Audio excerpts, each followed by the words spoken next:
जी। अब इसको हमने जो ISO 45001 का ये जो बेसिक स्ट्रक्चर देखा था, अब इसको सेम उसी तरह से, जिस तरह से हमने ये ILO को स्टडी किया था ना, ये देखिए इस टेबल के अंदर, इस जगह के अंदर, इसी तरह से अब हम ISO को भी स्टडी करेंगे। तो स्टार्ट वो कर रहे हैं कॉन्टेक्स्ट ऑफ द ऑर्गेनाइजेशन से। ठीक है, कॉन्टेक्स्ट ऑफ द ऑर्गेनाइजेशन से वो स्टार्ट कर रहे हैं, और फिर leadership and worker participation, then वो पॉइंट स्टार्ट करेगा PDCA साइकिल वाले। अब कॉन्टेक्स्ट ऑफ द ऑर्गेनाइजेशन में वही बात वो कर रहा है कि requires that the occupational health and safety management system is designed and operated so as to be appropriate to the organization and its operational environment। यानी जो ऑर्गेनाइजेशन है उसके अकॉर्डिंग इसको क्या करेंगे, वो डिजाइन करेंगे। मैंने आपको पहले भी बताया है कि ऑयल एंड गैस है उसके लिए अलहदा होगा, कंस्ट्रक्शन के लिए अलहदा होगा, उसके अलावा आपकी कोई और इंडस्ट्री है, कोई स्टील मिल है, कोई कॉटन फैक्ट्री है, अगर आप ISO के इस सिस्टम को फॉलो करोगे, मैनेजमेंट सिस्टम को, तो आपकी ऑर्गेनाइजेशन के कॉन्टेक्स्ट के हवाले से वो आपको डिजाइन करके देंगे। फिर उसके बाद सेकंड पॉइंट क्या था, leadership and the worker participation. कहता है कि required at the OHSMS is driven by those at the top of the organization with the active engagement and the participation of the worker at all level। यानी इस चीज को ensure करवाएं कि top management से भी लोग पार्टिसिपेट करें और वर्कर भी इस चीज के अंदर क्या हो, इन्वॉल्व हो। अगर दोनों में से एक साइड भी आपकी प्रॉपर तरीके से इस चीज को इन्वॉल्व, इसमें इन्वॉल्व नहीं होगी, तो आपकी जो ऑब्जेक्टिव्स हैं वो आपको अचीव नहीं होंगे। ठीक है, from the figure we can see that this requirement sits at the heart of the PDCA cycle. ठीक है, कि ये जो रिक्वायरमेंट है, कौन सी रिक्वायरमेंट, कि लीडरशिप एंड वर्कर की पार्टिसिपेशन जो है ये PDCA साइकिल के बिल्कुल सेंटर में है। ठीक है, और बाकी तमाम की तमाम जो इसके बाकी पोर्शंस हैं वो इसको ओवरलैप कर रहे हैं। तो अगर ये हमें अचीव नहीं होगी तो हम बाकी किसी भी चीज को अचीव नहीं कर सकते। ठीक है, अब फिर आ जाते हैं अपने, जब ये चीज हमने अचीव कर ली तो अब हमारा प्लानिंग का फेज आ गया। तो प्लानिंग वही same as compare to previous one है आपकी, कि इसके अंदर आप सारी की सारी चीजों को प्लान कर रहे होते हो। ठीक है, उसके अंदर तमाम की तमाम जितनी भी चीजें हैं उनको आपने प्लान करने के बाद, this requirement sits in the plan element of the PDCA cycle and contain many requirements which are the central to the most organization health and safety management arrangements आप करोगे, such as planning of emergencies and planning of risk assessment। यानी जितनी भी emergency है, risk assessment है, material कौन कौन सा चाहिए। ठीक है, आपको याद होगा कि पूरे का पूरा वर्क प्लेस के प्लानिंग का एक होता है कि वो डिफरेंट सॉफ्टवेयर होते हैं, जैसे वो प्राइमवेरा P6 होता है, इस तरह से उनके ऊपर ये सारी चीजें प्लान कर रहे होते हैं कि मटेरियल कितना चाहिए, कितने डेज होंगे, डेली बेस पे कितनी एक्टिविटीज। तो ईच एंड एवरीथिंग को शटडाउन के या काम के स्टार्ट में प्लान किया जाता है। फिर अगर हम अब डू के फेज की बात करें तो इसमें दो पॉइंट तो बता रहा है स्पोर्ट एंड ऑपरेशन के। स्पोर्ट में वो क्या कहता है, is concern with the provision of sport for the occupational safety and management system so that it can be established, implemented, maintained and continually improved। यानी अब सपोर्ट किससे चाहिए हमें, उस जगह पे क्लाइंट से सपोर्ट चाहिए होती है, जो हमारा एम्प्लॉयर होता है। ठीक है, वो हमें इस हवाले से तमाम की तमाम चीजों के हवाले से वो सपोर्ट कर रहा होता है, ताकि health and safety management system establish किया जाए, उसको इम्प्लीमेंट किया जाए, उसको फिर सस्टेन या मेंटेन रखा जाए, और फिर with the passage of time उसमें कंटिन्यूअल इंप्रूवमेंट आ सके। और प्लस इसके अंदर क्या चीज है कि ऑपरेशन में जो भी आपको रिक्वायर है, जैसे रिस्क को मिटिगेट करने के लिए, यानी ऑपरेशनली हवाले से जो भी मैनेजमेंट आपको रिक्वायर है, वो सारी की सारी आपकी ऑपरेशन के फेज में आती होती है।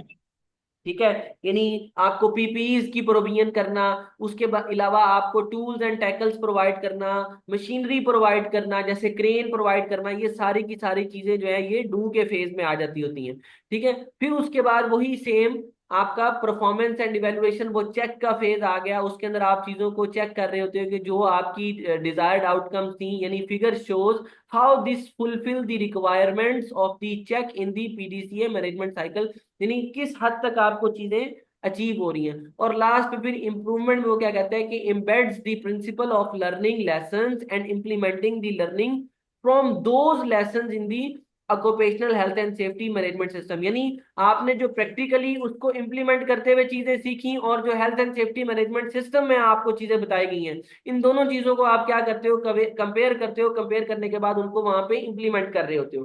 ठीक है,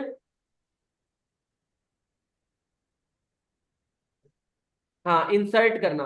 इम्बेड का मतलब भी यही इंसर्ट करना ही है। ओके, यानी दोनों चीजों को आपस में कंपेयर करने के बाद आप उनकी जो आउटकम्स है उनको वर्क प्लेस के ऊपर इंसर्ट करते हो, और फिर उसी से आपको चीजें इंप्रूव होती नजर आती हैं। The figure show how this site on the यानी position of act that closes the loop of the management cycle, और इसी एक्ट का जो पोर्शन है ये पूरे के पूरे साइकिल को क्या कर रहा है, क्लोज कर रहा है। ठीक है, और for a practical perspective the requirement set out many routines OHS management activities such as the safety inspection or the to identify the non conformities and the accident investigation। यानी अब फॉर एग्जांपल आपने check करना है कि किस तरह से आपके वर्क प्लेस के अंदर भी आपको इंप्रूवमेंट चाहिए, तो उसके लिए आप डिफरेंट प्रोसीजर्स करोगे, यानी इंस्पेक्शन कर सकते हो, ऑडिट कर सकते हो, चीजों को आइडेंटिफाई इस तरह से आप करोगे, फिर उसके बाद उनको फिर डू के फेज में जाके इम्प्लीमेंट करके उसको इम्प्रूव करेंगे। ठीक है, तो ये दो थे हमारे मैनेजमेंट सिस्टम जिनको हमने बड़ी डीपली जाके स्टडी किया। अब हमारा एक नेक्स्ट टॉपिक आ जाता है, इंपॉर्टेंट टॉपिक है, यानी इस हवाले से कि आपको इस चीज का आइडिया हो कि बेनिफिट्स ऑफ अचीविंग सर्टिफिकेशन। यानी कोई भी ऑर्गेनाइजेशन जब हम कहते हैं कि ये आईएसओ सर्टिफाइड है या आईएलओ के health and safety management system को फॉलो कर रही है, तो उसका उसके लिए क्या बेनिफिट होगा, उस ऑर्गेनाइजेशन के लिए क्या बेनिफिट होगा।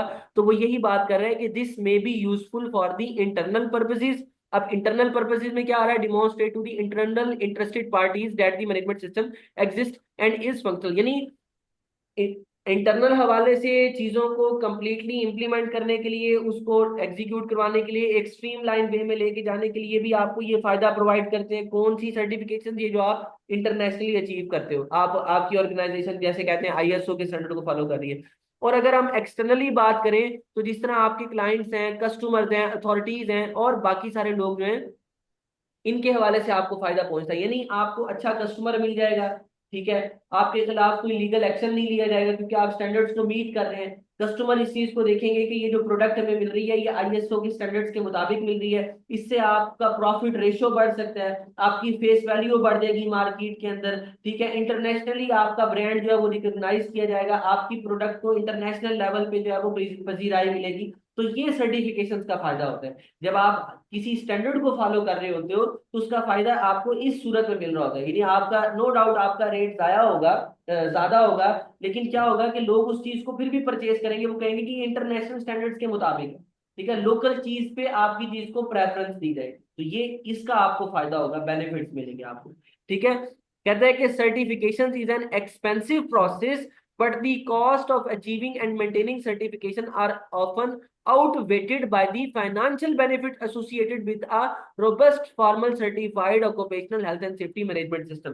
ठीक है, और रोबस्ट का मतलब यहाँ पे स्ट्रॉन्ग की सेंस में है, मजबूत। तो वो यही बात कर रहे हैं कि आपकी जो सर्टिफिकेशंस हैं ये एक्सपेंसिव हो सकती हैं, नो डाउट, बट क्या होगा कि आपको इसके नतीजे में उसके आप अगर आप उसके वाले से होने वाले प्रॉफिट के साथ कंपेयर करें तो वो बिल्कुल ही यानी आउटवेटेड है, आपको प्रॉफिट ज्यादा होगा, और जो आपकी इसके ऊपर कॉस्ट आ रही होगी सर्टिफिकेशन में वो कम होगी। तो लॉन्ग टर्म आप कह लें प्लानिंग के अंदर चीजों को, यानी कोई भी इदारा जब एक जगह दफा स्टेबल हो जाता है तो फिर उसके बाद वो सर्टिफिकेशन की तरफ मूव करता होता है। ठीक है, तो इस टॉपिक के अंदर आपने उसको ये उसने आपको ये पॉइंट बताया हुआ है। उसके बाद वो यही बात कर रहे हैं कि whether an organisation is using ILO और ISO it may be necessary to go round the cycle more than once particularly. हाँ, अब ये बात यहाँ पे वो कर रहे हैं कि जब भी कोई स्टैंडर्ड आप यानी यूज कर रहे हैं, कोई भी आईएलओ का कर रहे हैं या आईएसओ का, तो आपको पूरे का पूरा जो साइकिल है, वो जो पीडीसीए साइकिल है, बार बार रिपीट करना पड़ेगा, यानी एक दफा से ज्यादा रिपीट करना पड़ेगा। कब कब, खास तौर पे वो कह रहे हैं कब रिपीट करना पड़ेगा, जब आप चीजों को स्टार्ट कर रहे हो। आप चीजों को स्टार्ट कर रहे होगे, आपने इंप्लीमेंट किया, आपको लगा यार यहाँ पे डू का फेज आया, आपने चीजों को आइडेंटिफाई किया, ये गैप्स है, आपने दोबारा उसको यानी यानी जब आपने असेसमेंट की, उसकी एक्ट के फेज में आए या इवेलुएशन के फेज में आए जब आप, तो आपने चीजों को आइडेंटिफाई किया इवेलुएशन में, देन वो आपको दोबारा आप उसको रिसाइकल करोगे, दोबारा दोबारा रिपीट करोगे। तो जब चीजें स्टार्ट हो रही होती हैं तो पीडीसीए साइकिल बार बार रिपीट हो रहा होता है।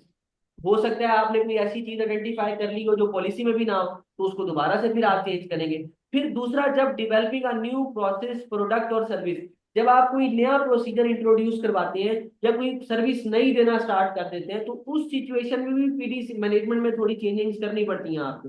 तो वो पीडीसीए साइकिल क्या होगा, रिपीट हो रहा है। या फिर इम्प्लीमेंटिंग एनी चेंज, या किसी हवाले से कोई चेंज आ रहा है या इंटरनेशनल लेवल पे चेंज आया, उसको आपने इम्प्लीमेंट करना है, तो उस वक्त भी क्या होगा कि आपका मैनेजमेंट सिस्टम जो है वो, या मैनेजमेंट साइकिल जो है वो रिपीट करेगा।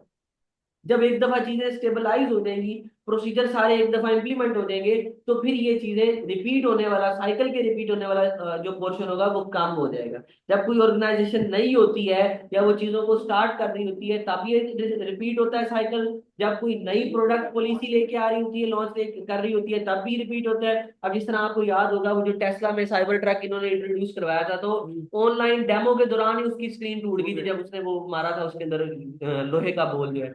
ठीक है, इसी तरह से कई जो सॉफ्टवेयर इंडस्ट्रीज हैं वो अपने सॉफ्टवेयर का मेन डेमो दे रही होती है, तो स्टेज के ऊपर उनकी चीजें जो है वो हैंग हो जाती हैं या इश्यूज आ जाते हैं। तो इस सिचुएशन में चीजें फिर बार बार आप रिपीट करते हैं, लेकिन with the passage of time लोग उन शॉर्ट कमिंग्स को क्या करते हैं, इंप्रूव करते हैं और अपने टारगेट को क्या कर लेते हैं, अचीव कर लेते हैं। तो ये इस पैराग्राफ में उसने आपको ये चीजें बताई गई हैं। अब हमने बड़ी ही डिटेल में इन सारी चीजों को डिस्कस किया, दोनों मैनेजमेंट सिस्टम्स को, बेसिक मैनेजमेंट सिस्टम्स को डिस्कस किया, प्लस हमने ये भी बताया कि समटाइम्स ये भी पॉसिबिलिटी है कि वो ऑर्गेनाइजेशन अपना लोकल बनाया हुआ कोई वो मैनेजमेंट सिस्टम यूज कर रही हो।